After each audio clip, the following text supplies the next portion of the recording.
এবাদতের জগতে সবচেয়ে দামি এবাদত হলো দান। ওর চেয়ে শক্তিশালী কোনো এবাদত নেই, খুব শক্তি রাখে।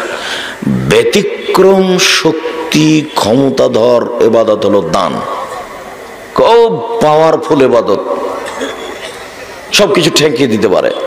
কবরের শাস্তি বন্ধ। মার নামে 2000 টাকা দান করলাম, কবরের শাস্তি বন্ধ। ইন্না সাদকাতু তুতিউল খাতিয়াতা কামা ইতফিল মাউন নারা।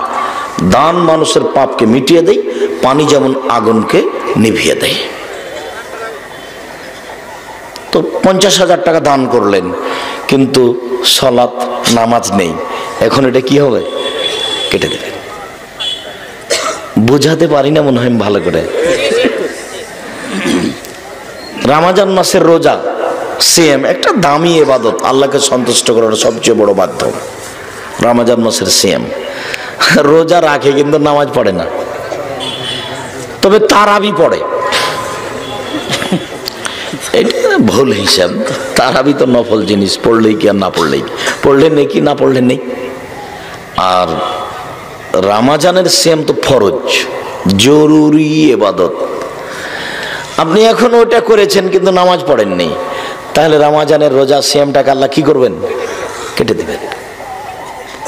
এক আশ্চর্য ইবাদত, যার জন্য সব সময় করা লাগে।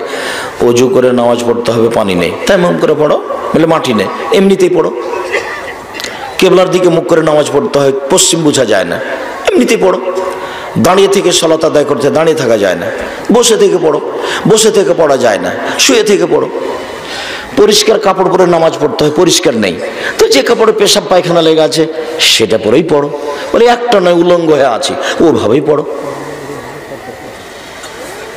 মানে নামাজ এমন একটা আশ্চর্য ইবাদত যে মানুষের কোনো সমস্যা বোঝে না, কোনো সমস্যা বোঝে না। আব্বু সালাত আদায় করো, পরিবারকে জাহান্নাম থেকে বাঁচানোর দ্বিতীয় পথ। রাসূল সাল্লাল্লাহু আলাইহি ওয়াসাল্লাম বলেন, মুরু আওলাদাকুম বিসসালাত ওয়া হুম আবনাউ সাবঈ সিনিনা। তোমরা তোমাদের ছেলে মেয়েকে সালাত আদায় করতে বলো 7 বছর বয়সে, পিটিয়ে সালাত আদায় করাও 10 বছর বয়সে। 15 বছর বয়স হয়ে গেছে, ছেলে নামাজ পড়ে না, তখনও বাপ বেঁচে আছেন, এ কথা মিথ্যে।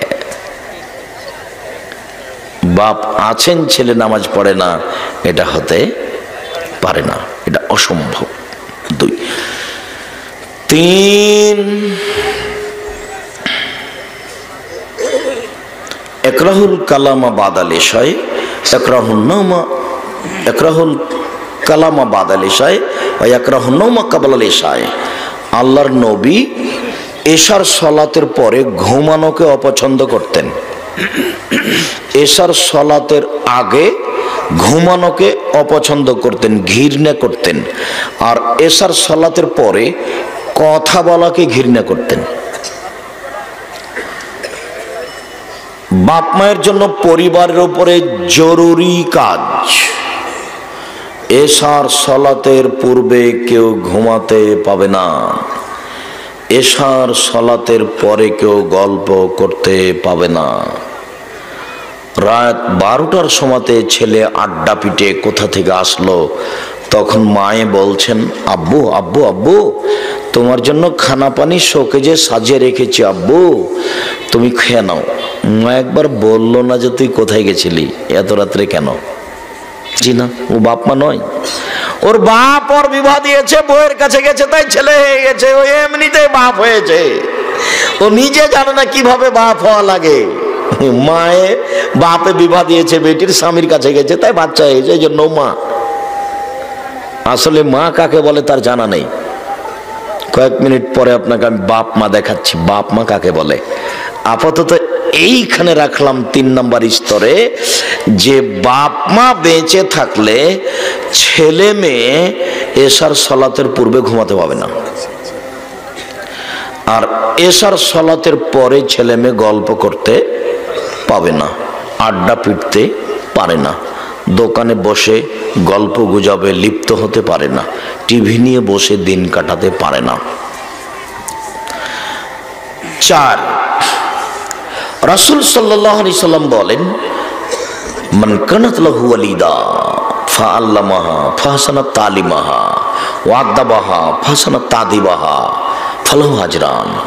কারো যদি কাজের মেয়ে থাকে তাহলে সে কাজের মেয়েকে শিখিয়ে দিবে, সুন্দর শিখিয়ে দিবে, শিষ্টাচার শিখিয়ে দিবে, সুন্দর শিষ্টাচার শিখিয়ে দিবে, তাহলে তার ডবল নেকি। এতক্ষণ পর্যন্ত কাজের ছেলে মেয়েকে শিখাতে হবে মালিককে, এই কথা বলা হলো বুখারী মুসলিমে। এবার আবু দাউদের হাদিস। জি আপনাকে বলছি, এদিকে শোনে না, আপনাকে বলছে, এই মেয়ে কথা বলছো কেন, চুপ থাকো, শরম হয় না? তুমি ক্লাস 10-এ পড়ো, তোমার মাথায় কাপড় নেই, লজ্জা করো না কেন? তোমার বাপ তো কাপুরুষ, জন্ম দিয়েছে, দায়িত্ব পালন করতে হয় সেটা জানে। তোমার বাপ তো কালকের দিনে তুমি কিভাবে নাচছো সেটা তোমার বাপ দেখে খুশি হচ্ছে যে আমার মেয়ে ভালো নাচতে পারে 16 ডিসেম্বরে। এই তো তোমার বাপ। তোমার বাপ তোমাকে কি বলবে? এই তুমি যেদিন ক্লাস 8-এ উঠেছ সেদিন তোমার হাইজ হয়েছে, তোমার বিবাহ হলে 2টা বাচ্চা হতো, তুমি 2 ছেলের মা, এ বয়স তোমার, তুমি কি করে মাথায় কাপড় না দিয়ে এখানে বসে আছো? শীতের দিনে তোমার মা তোমাকে দেখে না, তোমার বাপ দেখে না? এদিকে দেখো, তোমার বাপের ব্যাপার আল্লাহ রাসূল বলছেন, মান ওয়ালাদালাহু ওয়ালাদুন, কারো যদি ছেলে মেয়ে জন্ম নেয়, ফাল ইহসান ইসমাহু, সেজন্য একটা সুন্দর নাম রাখে, ও আদাবাহু, সেজন্য তাকে সুন্দর শিষ্টাচার শিখিয়ে দেয়। সুন্দর নাম, নাম রেখেছে আহমদ, আর ডাকে টুরু বলে, টুরু বা টুনু বা টুরু যেটা হোক, বা টুটুল। কত খারাপ বাপ মা, ওর স্বভাবই খারাপ, ও বাপ মাই নয়, ও ঘৃণিত বাপ মা। ও মা চাঁপাইনবাবগঞ্জের ভাষাতে হস্তিনী মহিলা। যত খারাপ স্বভাব আছে সব এই বাপ মায়ের। আমার কাছে ও মানুষই নয়, ওকে আমি পশু প্রাণীর মতো মনে করি। বুঝেও বোঝে না ওরা, অন্তর আছে বুঝে না, দেখেও দেখে না ওরা, চক্ষু আছে দেখে না, শোনেও শোনে না ওরা, কান আছে শোনে না। উলাইকা কালানাম, তারা পশু প্রাণীর মতো, তারা গরু ছাগলের মতো, তারা কুকুর শ্রীগলের মতো, বালহাজাল, বরং তার চেয়ে খারাপ। আল্লাহ বলছেন যে ও পশু প্রাণীর মতো বাপ, গরু ছাগলের মতো, কুকুর শ্রীগলের মতো ওই বাপ মা। তবে আল্লাহ এখনো তাকে কুকুর শ্রীগল বলেন না। কেন? আজকের বক্তব্যের উপরে রেডি হতে পারে না, ছেলে মেয়ের উপরে কঠোর হব, নিজেও ঠিক হব, কিন্তু গরু ছাগল কোনোদিনই ঠিক হতে পারবে না। আল্লাহ মানুষকে গরু ছাগল বলেননি, বলছেন গরু ছাগলের মতো। পরের বাক্যে বলেছেন বালহাজাল, তার চেয়ে খারাপ। তার চেয়ে খারাপ কে? তার চেয়ে খারাপ তোমার বাপ। আব্দুর রাজ্জাক এভাবে বলছেন কেন? আপনাকে কত সম্মান করে ডেকে নিচ্ছে, আর আপনি বলছেন আমার বাপ কুকুর শ্রীগলের চেয়ে খারাপ। দেখো, আমি তো অপ্রয়োজনীয় কথা বলি না, আজকেও বলিনি। তোমার আব্বাকে যদি আমি কুকুর শ্রীগলের চেয়ে খারাপ প্রমাণ করতে না পারি তাহলে আমি বক্তব্য দেবো না। আবার এটা বগুড়া, মানে ওই স্বভাব বগুড়াতে আরো বেশি আছে। কোনটা একটু বলেন তো দেখি। যে তোমার দাদা মারা গেছেন 10 বছর হলো, তো তোমার দাদা 5 বিঘা জমি রেখে গেছেন। 5 বিঘা জমি তোমার বাপ নিবে সকালে আর তোমার ফুফু নিবে বিকালে, এরকম না একসাথেই নিবে? 10 বছর থেকে যে তোমার বাপ তোমার ফুফুকে এখনো জমি দেয়নি, তো তোমার বাপ কুকুর শ্রীগলের চেয়ে ভালো না খারাপ? তুমি একটু বলতে পারো না তোমার আব্বাকে? জি আব্বু, ভাগ্য নিয়ে জন্ম নিয়েছি, ভাগ্য ছেড়ে আসিনি, ভাগ্য নিয়ে এসেছি। ভাগ্যে যদি জমিদারি থাকে জমিদারি করে খাবো আব্বা, ভাগ্যে যদি ভিক্ষা চাওয়া থাকে ভিক্ষা করে খাবো, ফুফুর জমি খাবো না। তোমার আব্বার আর একটা খারাপ স্বভাব তোমাকে বলি, তোমার ফুফু যখন জমি চায় তখন তোমার আব্বা বলে যা যা যা জমি দিয়ে চলে, আর কোনোদিন আসবি না, এ বাড়িতে পা দিবি না। তোমার বাপের স্বভাব এটা। ও কি তোমার বাপের জমি চাচ্ছে না, ও তার বাপের জমি চাচ্ছে, ওর বাপের জমি চাচ্ছে। তোমার বাপ সকালে নিবে, তোমার ফুফু বিকেল নিবে, এই অনুমতি নেই। আর তুমি যদি আমার কথা বলো, আমার আব্বা বেঁচে নেই, তো মাটি দিয়ে এসে আমরা ভাই বোন বসে আগে জমি ভাগ করেছি, তারপরে রাতের খেয়েছি। আমার নিজের কথা বলছি। যদি হচ্ছে জমি আমি এক একটু চিনি, আমার ছোট ভাই চিনেই না, ও কোনোদিন জমিতে যায়নি। আমার বোনের জামাইরাই ওরাই চাষ করে খায়, আমরাও তো হিসাব নিকাশ করতেও পারি না, দেখিও না, নিজে কি করছি না করছি বুঝতে পারি না, কখন কোথায় আছি। সম্মানিত দিনী ভাই বোন, আল্লাহ তাআলা বলছেন, বুঝেও বুঝে না ওরা অন্তর আছে, বুঝে না, দেখেও দেখে না ওরা চক্ষু আছে, দেখে না, শোনেও শোনে না ওরা কান আছে, শোনে না। উলাইকা কালানাম, তারা পশু প্রাণীর মতো, তারা গরু ছাগলের মতো, তারা কুকুর সিলিগের মতো, বাল হাজাল, বরং তার চেয়ে খারাপ। সম্মানিত দিনী ভাই বোন, অত্র হাদিসটাই আবার ফিরে যাচ্ছে। কারো যদি ছেলে মেয়ে জন্ম নেই, তাহলে একটা সুন্দর নাম রাখতে হবে, এটা বাপে রাখবে। এদেশে একটা বই পাওয়া যায়, আদর্শ পরিবার, নাম শুনেছেন কোনোদিন? দেখেন ওদের ছেলেরও নাম আছে, মেয়েরও নাম আছে। সুন্দর একটা নাম রাখবে বাপ।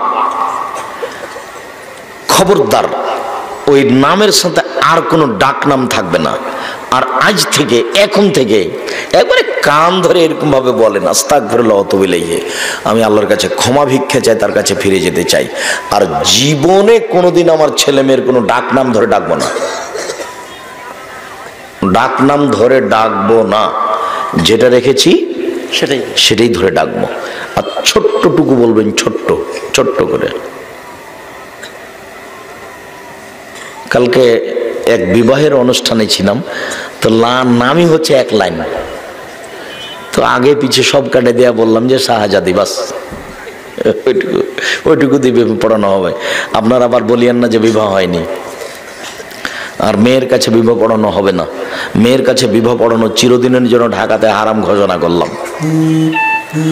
আর বগুড়া জেলাতে অন্তত 20 বছর আগে বলেছি মেয়ের কাছে বিবাহ পড়ানো হারাম, মেয়ের কাছেই যেতে হবে না।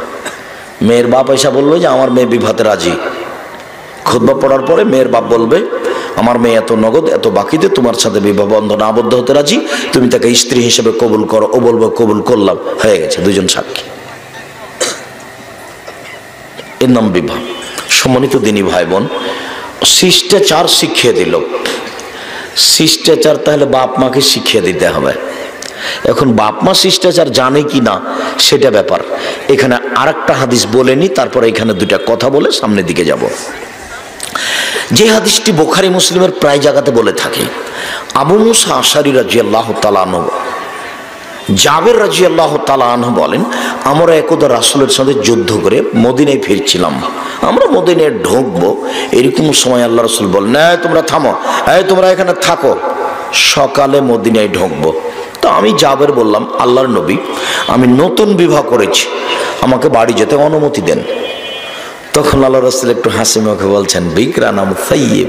ও আচ্ছা আচ্ছা আচ্ছা, বিবাহ করেছো? কুমারী মেয়ে বিবাহ করেছো না তালাক প্রাপ্তা মেয়ে বিবাহ করেছো? কুমারী না তালাক প্রাপ্তা? তখন জাবের বলছেন, সাইয়্যিব, তালাক প্রাপ্তা মেয়ে বিবাহ করেছি। ওর আগে বিবাহ হয়েছিল, ওর স্বামী তাকে তালাক দিয়ে দিয়েছে, তাকে আমি বিবাহ করেছি। আমাদের নবী মুহাম্মদ সাল্লাল্লাহু আলাইহি ওয়াসাল্লাম প্রথম যাকে বিবাহ করেছিলেন তার নাম কি? খাদিজা রাদিয়াল্লাহু আনহা। ওর আগে 2 জন স্বামী পার হয়ে গেছে, 2 জন। ইনি হলেন তৃতীয় স্বামী। তো কুমারী মেয়ে না তালাক প্রাপ্তা মেয়ে? মানে তালাক প্রাপ্তা। তখন আল্লাহ রাসূল বলছেন, হাল্লা বিকরান তুলাইহু ওয়া তুলাইবুক, আরে কুমারী মেয়ে কেন বিবাহ করলে না? তুমি তার সাথে খেলতো, তোমার সাথে খেলতো। কুমারী মেয়ে তা অবিবাহিতা মেয়ে কেন বিবাহ করলে না? তুমি তার সাথে খেলতো, তোমার সাথে খেলতো। রাসূল সাল্লাল্লাহু আলাইহি ওয়াসাল্লাম এই পর্যন্ত বললেন। এবার জাবের রাদিয়াল্লাহু তাআলা কি বলেন তা শুনেন।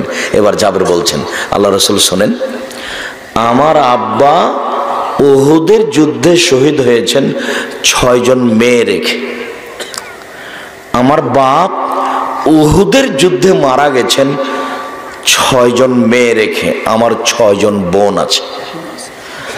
আমার বোনদের সমবয়সের মেয়েকে আমি বিবাহ করতে চাইনি 4টি কারণে। না না না না না, আমার বোনদের সমবয়সের মেয়েকে আমি বিবাহ করব না 4টা কারণে। এই 4টা কারণ আপনাকে মুখস্থ করতে হবে এবং আপনার স্ত্রীকে মুখস্থ করতে হবে। 2 জন মাঝে মধ্যে এ নিয়ে আলোচনা করতে হবে। আমি 4টা কারণে আমার বোনদের সমবয়সের মেয়েকে বিবাহ করা পছন্দ করিনি, তালাক প্রাপ্তা মেয়েকে বিবাহ করেছি। এক লেতুয়াদ দেবা হন না, আমার স্ত্রী যেন ওদেরকে শিষ্টাচার শিখাতে পারে। শিষ্টাচার। এটা কোন থানা? নন্দীগ্রাম, শেরপুর। নন্দীগ্রাম, নন্দীগ্রামের প্রায় লোকের কাছে শিষ্টাচার মনে হয় খাওয়ার জিনিস।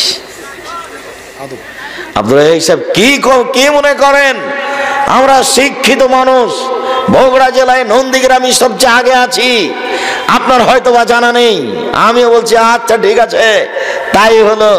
বগুড়া জেলায় নন্দীগ্রামই সবচেয়ে আগে আছে শিক্ষা দীক্ষার দিকে। দেখা যাবে আজকে থেকে শিষ্টাচার কাকে বলে। যত খারাপ শিষ্টাচার সবকে পা দিয়ে ডলে দিতে হবে আজকে। এখান থেকে উঠতে হবে, যেটা রাসূলের শিষ্টাচার সেটা নিতে হবে। কথা চারটা আগে শেষ হোক। দুই, আমার বউ যেন আমার বোনদেরকে শিখিয়ে দিতে পারে। তিন, আমার বউ যেন আমার বোনদের মাথার চুল চিরুনি করে দিতে পারে। চার, আমার বউ যেন আমার বোনদের উপরে সবসময় প্রস্তুত রেডি থাকতে পারে। কোথায় গেল? কি করলো? খেয়েছে? পড়তে বসেছে? কোথায়? কি করে? ঠিকঠাক আছে? সবসময় রেডি। আমার বউ যেন আমার বোনদের উপরে কি থাকতে পারে? পাহারাদার। এইবার চলেন, এই চলে, তোমাকে বলছি, তোমার মা তো কথা বুঝবে না, ঢং ঢং করে এসেছে, ঢং ঢং করে গল্প করছে, আবার চলে যাবে। তার কাছে হিসাব নিকাশ কিছু নেই। দেখো উপস্থিত বৈঠকের মুসলিম বোন একটু দেখেন, খেয়াল করেন শিষ্টাচার কি। শিষ্টাচার কি? শিষ্টাচার তোমার বোনটা যে এখানে মাথায় কাপড় না দিয়ে বসে আছে, এইটা কোন শিষ্টাচার? এটা কোন শিষ্টাচার? শোনো, তোমার ছোট ভাইটা প্যান্ট পরে আছে, এখন দেখো তোমার ছোট ভাই তোমার পাশে আছে নাকি? প্যান্টটা দেখো টাকানোর নিচে আছে। তোমার মা রোজ এই প্যান্টটা পরিষ্কার করে শুকায় পরায়, কই তোমার মা তো কেটে দেয় না। বলো এটা কোন শিষ্টাচার? আমাদের বাড়িতে এই প্যান্টটা 3 ঘন্টা থাকবে না, 3 ঘন্টা। 3 ঘন্টার আগে প্যান্টটা কেটে দেওয়া হবে, নাহলে জ্বালিয়ে দেওয়া হবে। ওটা সারাদিন থাকতে পারে না। এই সুযোগ আমাদের বাসাতে এই প্যান্টের নেই। আর তোমাদের বাড়িতে তোমার প্যান্টটা সহ তোমার ছোট ভাইয়ের প্যান্টটা যদি নিচের দিকে করো তো গোড়াল নিচে চলে যায়। তুমি কি বেটি ছেলে? তুমি কি মেয়ে মানুষ নাকি যে তোমার প্যান্টটা টাকানোর নিচে চলে যাবে? আগামীকাল সন্ধ্যা হতে কেটে ছোট করে নিবা। তোমার মা বলো, তোমার মাকে বলো কোন শিষ্টাচার এটা। তোমাদের বাড়িতে তোমার বোন যখন, তোমার ছোট ভাই যখন পানি খায় তখন বাম হাতে খাই, তোমার মা তো একটু বলে না, চিচি চিচি চি করেছো আব্বু, করেছো? ডান হাতে ধরাবো, ডান হাতে ধরো, ডান হাতে বলো কোনটা শিষ্টাচার। তোমার বোন তোমাকে 1 গ্লাস পানি দিয়েছে, তখন তুমি বলছো থ্যাংক ইউ, বলে এটা কোন শিষ্টাচার? কই তোমার বোনকে তো তুমি জাজাকাল্লাহ খায়ের বলতে পারো নি। কোনটা শিষ্টাচার? তোমাদের বাড়িতে মোবাইলে রিং হচ্ছে দিন রাত, অন করে দিয়ে তুমি বলো হ্যালো হ্যালো বলে কুকুরকে ডাকে, বলো এটা কোন শিষ্টাচার? আমরা তো কোনোদিন হ্যালো বলি না, আসসালামু আলাইকুম বলি। দেখে যদি বোঝা যায় হিন্দু, তাহলে বলবো জি ধন্যবাদ, কি বলছিলেন? আর যদি হিন্দু বুঝতে না পারি তাহলে বলবো আসসালামু আলাইকুম। হিন্দু হোক, মুসলমান হোক, ডোম হোক, চামার হোক, হাঁড়ি হোক, মেথর হোক, মুচি হোক, যে হোক না কেন, রাসূল সাল্লাল্লাহু আলাইহি ওয়াসাল্লাম বললেন মানুষের জীবনে ভালো কাজ, দ্বিতীয় ভালো কাজ হলো সালাম দেওয়া। যাকে চিনে তাকে দিবে, যাকে চিনে না তাকে দিবে। 1 নম্বর ভালো কাজ কি দেখি তো, মনে আছে কিনা? ফকির মিসকিন খাওয়ানো, জাযাকাল্লাহ খাইর, হাইয়াকাল্লাহ, মাশাআল্লাহ, মারহাবা। ফকির মিসকিন অসহায় মানুষকে খেতে দেওয়া পৃথিবীতে মানুষের জীবনে সবচেয়ে ভালো কাজ। যার জন্য আপনার পাতিলটা 100 কেজি চাউল, 150 চাউল ধরে 150, ওটাকে আমি বলি যে ভেঙে দাও।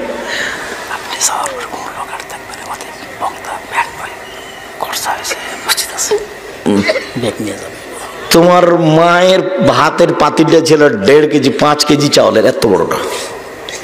আর তুমি এখন তোমার সংসার বউ নিয়ে করছে, একটা বাচ্চা 150 চাউল রান্না করে। যখন দুপুরে মেহমান আসে তখন তুমি আর তোমার স্বামী স্ত্রী বলা বলি করো, কি করবে কি করবে, এটুকু ভাত মেহমানকে দিলে তো সবই শেষ হয়ে যাবে, চানাচুর বিস্কুট দেবি দেখে দাও।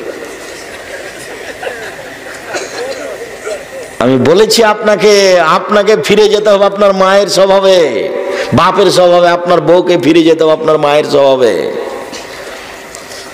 পরিবর্তন হতে বলেছি আপনার বউকে। রাত্রি 12টার সময়তে 11টার সময়তে আমি গেছি মেহমান হিসাবে আপনার বাড়িতে। আপনি বলছেন যে আপনার বউকে আব্দুর রাজাক এসেছে, একটু খানা পানি গরম করো। তখন আপনার বউ বলছে রাগ করে, হ্যাঁ তুমি রাতে মেহমান নিয়ে এসেছো, নাক সিটকে নিয়ে কথা বলছে। আর আপনার মা 80 বছর বয়স, ওই ঘরে শুয়েছিল, তাড়াহুড়ো করে উঠেছে, বলছে থাক বেটা বৌমাকে জাগাস না বেটা, আমি খানা পানি ঠিক করে দিয়েছি, তুই মেহমানকে দে। এখন আপনার মা পারে, এখনো আপনার মা পারে, এখনো 80 বছর বয়স। আমার নিজের মায়ের কথা বলছে, আমার মাও পারে। এখন প্রতিদিনই রাতে 2টায় যায় 1টায় যায়, আমার মা দরজা খুলে দেয়। ওরা যে রুমে থাকে সেই রুম থেকে এখানে আসতে পারে না, আমার মা প্রথম রুমেই থাকে।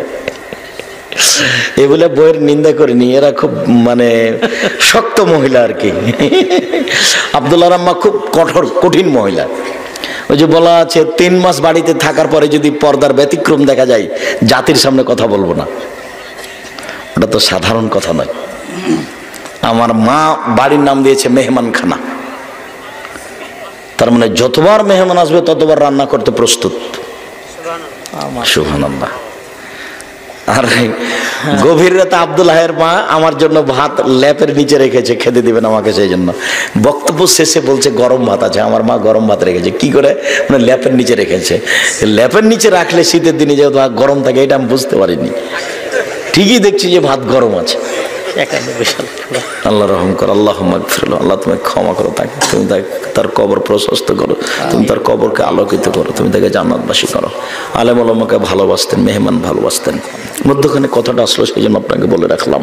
ফকির মিসকিনকে খেতে দিতে শিখবেন, কোনো সময় ভারী মনে করবেন না। আপনার স্বভাবটা আমার খুব খারাপ লাগে। আপনি মোটর সাইকেল দিয়ে ঢুকছেন, তো গেটে একজন মহিলা বসে আছে, খেতে চেয়েছে, তো আপনি বলছেন সরো সরো, রাস্তা ঘিরে বসে আছে।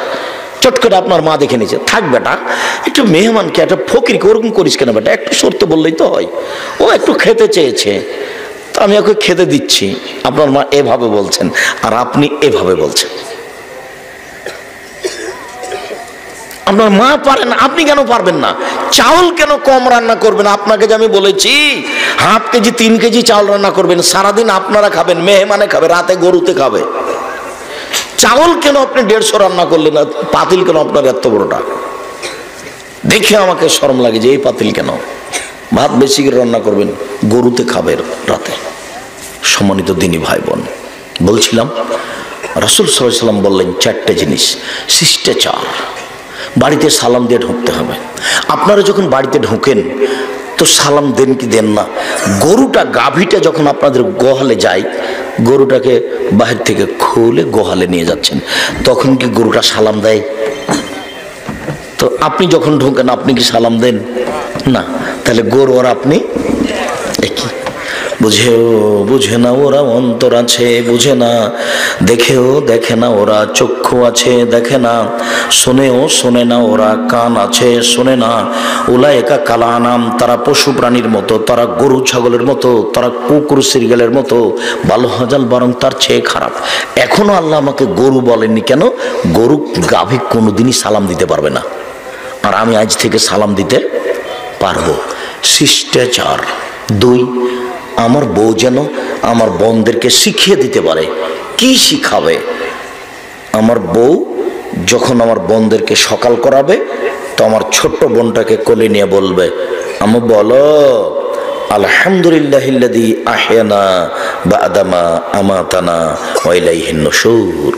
ওই আল্লাহর প্রশংসা যে আল্লাহ আমাকে মরণ দেওয়ার পরে আবার জীবিত করলেন। আমি তো মরে গেছিলাম, আবার জীবিত করলেন। এ দোয়া পড়ো আম্মু, এ দোয়া পড়ো, শিখিয়ে দেয়। 3, মাথার চুল চিরুনি করে দেয়। সৌদি আরবের মেয়েদের জন্মের 7ম দিনে মাথা নেড়ে করা হয়, আর মাথার চুল ছোট করা হবে না। ছোট করা চেঁচে ফেলা হারাম, যার জন্য ছোটতে বড় বড় চুল হয়ে যায়। মায়েরা একবারে লাঠি নিয়ে চুল চিরুনি করে, সুন্দর করে চুল পরিপাটি করে রাখবে। 4, প্রস্তুত সব সময়। মা 12টাতে ছেলে আসলো, খোঁজ নিল না, ভাত সাজেরেছে কি এবার মা, ছি ছি ছি ছি, এ মা নয়। জন্ম দিতে পারলে মা হওয়া যায় না, প্রসাব করাতে পারলে মা হওয়া যায় না, নীতির নাম মা। আমার বউ সর্বদা প্রস্তুত। প্রস্তুত দেখাতে গিয়ে আমি একটা কথা বুঝিয়েছি যে আপনার মা মাগরিবের নামাজ পড়েছেন বা এশার নামাজ পড়ে নিয়েছেন, এখন সুন্নাত পড়তে যাবে। তো আপনার ছোট ভাইটা বাড়িতে ঢোকার সময় সালাম দিল, তো অন্য দিনের চেয়ে 10 মিনিট পরে ঢুকেছে। আপনার মা এটা বুঝে নিয়েছেন সুন্নাত বাদ, সুন্নাত পড়তে যাচ্ছিল, সুন্নাত পড়া লাগবে না। আহমদ, আব্বু শোনো, আব্বু 10 মিনিট কোথায় দেরি হলো আব্বু? আপনার মাকে 10 মিনিট তল্লাশি করতে হবে, এটা আপনার মায়ের জন্য ফরজ। আর এখন সুন্নাত পড়তে যাচ্ছেন, এই সুন্নাত পড়া হলো সুন্নাত।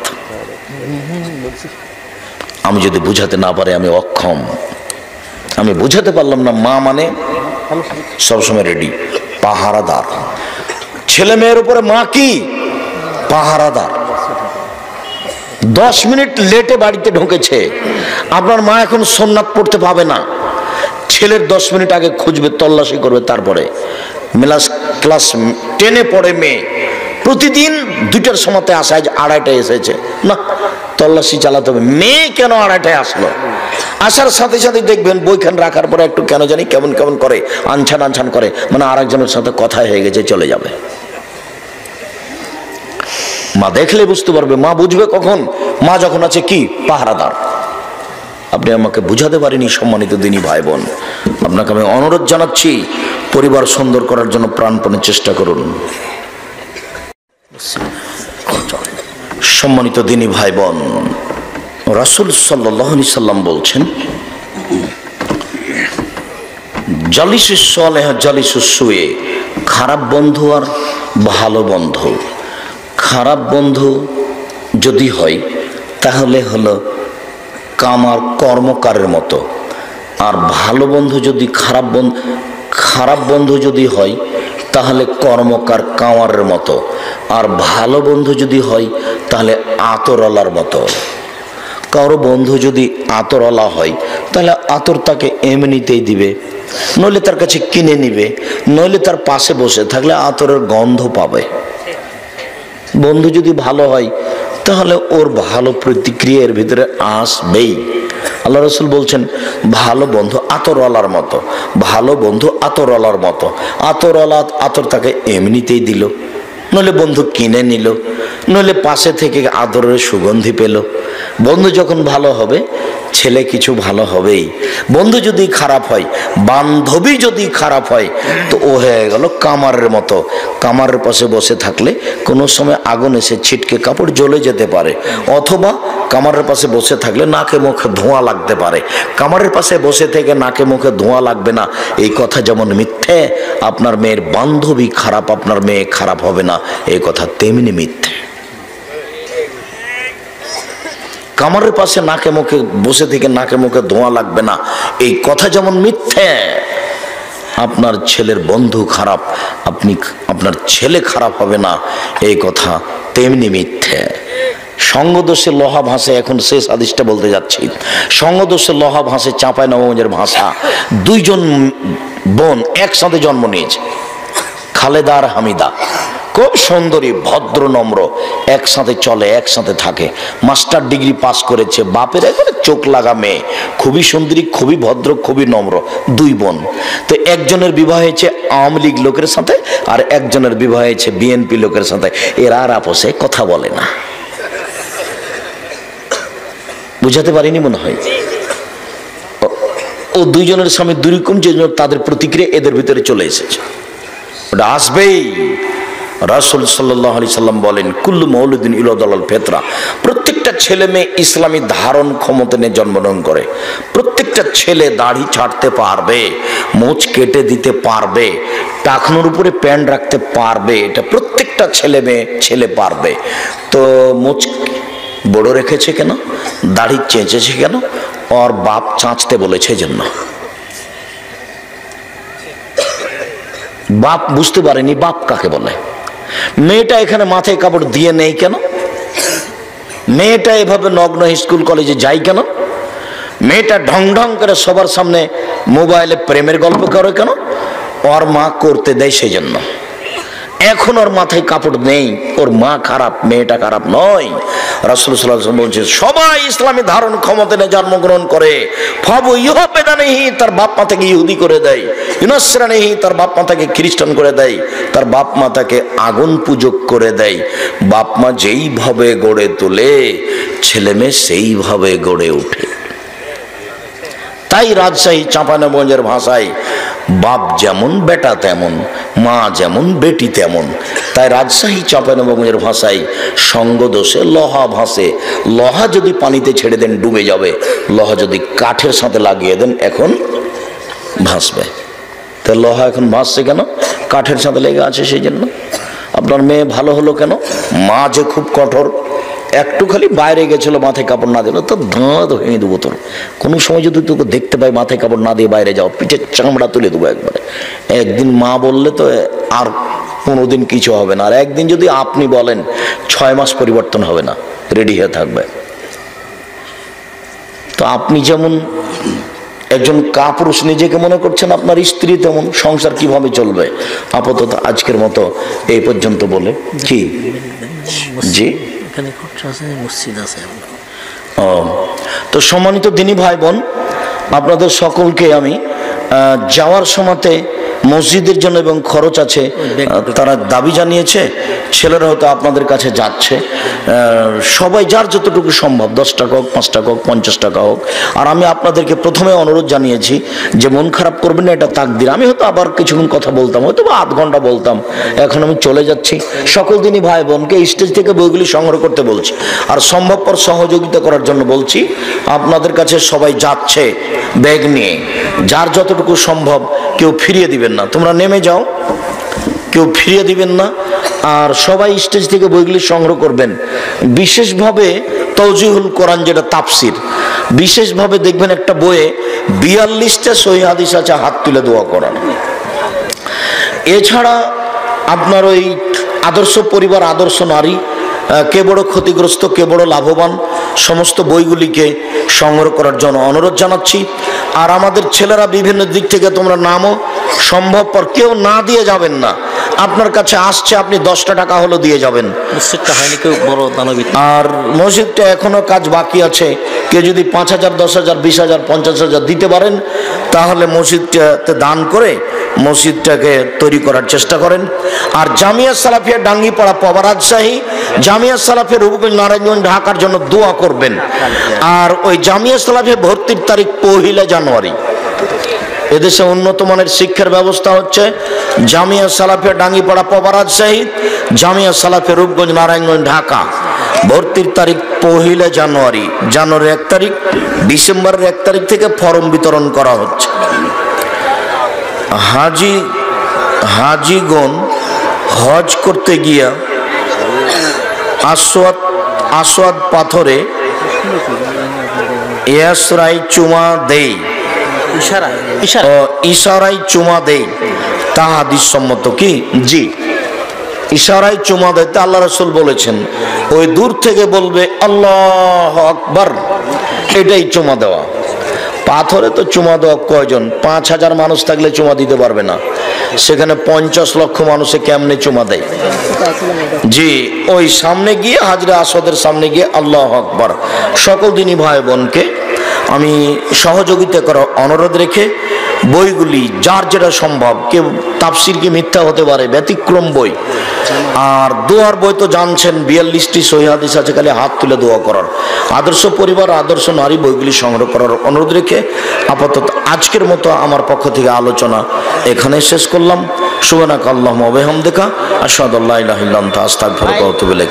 আসসালামু আলাইকুম। আপনাদের বক্তা এখনো রয়ে গেছে ভাই, আপনারা থাকবেন, বক্তৃতা শুনবেন। বক্তাগণ রয়ে গেছে এখনো। কি বলো গো? আমার পরে কেউ কথা, আব্দুর রহমান কথা বলতে চায়নি, যার জন্য মানে দ্বিতীয় বক্তা তুলে দেয়নি, আপনার জন্য তুলে দেয়। সালাত পর আমাদের মাহফিল চলবে, সালাত পর আমাদের মানে আপনার জন্য তুলে দেয়নি, জানেন? এত মানুষ আছে জানেন, আরো মানুষ আছে।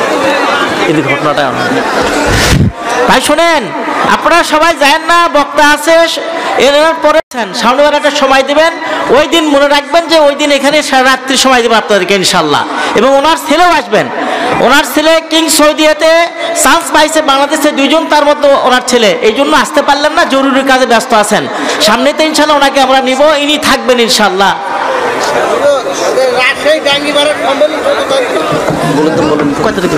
ওটা ভুলে গেছি বলতে। ডাঙ্গিপাড়া জামিয়া সালাফিয়া সম্মেলন ফেব্রুয়ারি 13-14 বাংলাদেশের শীর্ষস্থানীয় আলেমগণ থাকবেন, যারা এদেশে বড় আলেম হিসাবে পরিচিত। জামিয়া সালাফিয়া ডাঙ্গিপাড়া পবা রাজশাহী সম্মেলন 13-14 ফেব্রুয়ারি, 13-14 ফেব্রুয়ারি। আর রাজশাহী ঢাকা নারায়ণগঞ্জ জামিয়া সালাফিয়া 5-6 মার্চ, ঢাকায় 5-6 মার্চ। আর 13-14 ফেব্রুয়ারি রাজশাহী। আর্থিক ক্ষতি হয়ে গেল, আর সবাই সহযোগিতা করে যাবেন। যদি ছেলেরা তো আপনার কাছে যেতে পারলো না, এলোমেলো হয়ে গেল, গেটে যাচ্ছে, গেটে ছেলেরা থাকছে, আর সম্ভবপর স্টেজে দিয়ে যান। ও মাসিক আল ইতেসাম পত্রিকা আছে, ওটা আমি বলতে ভুলে গেছি। জি, সবাই এখন তো সার্কুলেশন ম্যানেজারের সাথে কথা বললেই 5 কপি 10 কপি পাঠিয়ে দিবে। আর আজকে একটা নিয়ে যাওয়া হোক। স্টেজে বাম দিকে মাসিক আল ইতেসাম পত্রিকা, 50টা প্রশ্নের উত্তর আছে, 20 টাকা মূল্য। টাকা যদি না থাকে অন্তত ওইটা নিয়ে যাবেন। মাসিক আল ইতেসাম পত্রিকা 20 টাকা মূল্য। ওখানে সার্কুলেশন ম্যানেজারের নাম্বার আছে, বললে আপনার নামে পাঠিয়ে দিবে। সবাই সহযোগিতা করবেন। গেটে হয়তো ছেলেরা আছে। আসসালামু আলাইকুম। ভাই আপনারা কেউ যাবেন না, বক্তাগণ রয়ে গেছে। আপনাদেরকে বিশেষভাবে অনুরোধ করছি, ওনারা কথা বলায় যদি আপনারা বিঘ্নতা ঘটান তাহলে আপনারা কিন্তু তাদের হক নষ্ট করলেন। অতএব আপনাদেরকে আমি অনুরোধ করছি, ভাই যাচ্ছেন বিশেষ কারণেই যাচ্ছেন, তা বুঝতে পারলেন। আর বক্তাগণ আছেন, ওনারা কথা বলবেন, থেকে যাবেন ভাই। আর আপনাদেরকে আরেকটি কথা বলবো যে আপনারা এই স্টেজে দিয়ে যান এই মসজিদের জন্য, এবং এর খরচা অনেক হয়ে গেছে আপনারা জানেন। আপনারা শিক্ষিত মানুষ, মসজিদটার কাজ এখনো হয় নাই। অতএব আপনারা কেউ না দিয়ে যাবেন না, কথা ভাই তো বললেনই।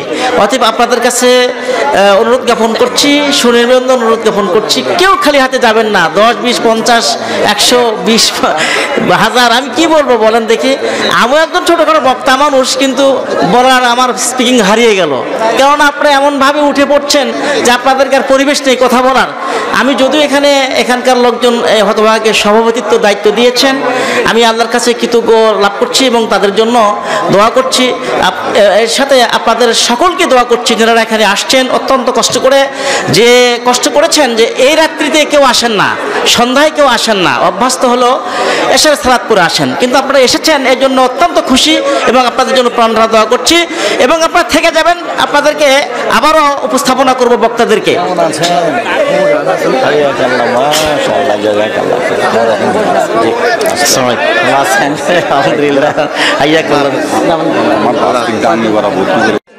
জি হবে, কোনো সমস্যা নেই। তবে আর একটা কথা বললেন যে টিনে কিন্তু ছবি আছে, তাহলে হবে না। এখন টিনের ওই ছবির মুখে রং লাগিয়ে দিতে হবে, আলকাতরা কালি লাগিয়ে দিতে হবে, সব মুখের উপরে।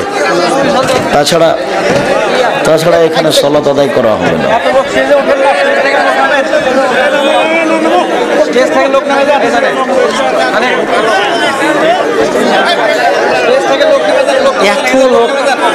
আবার কি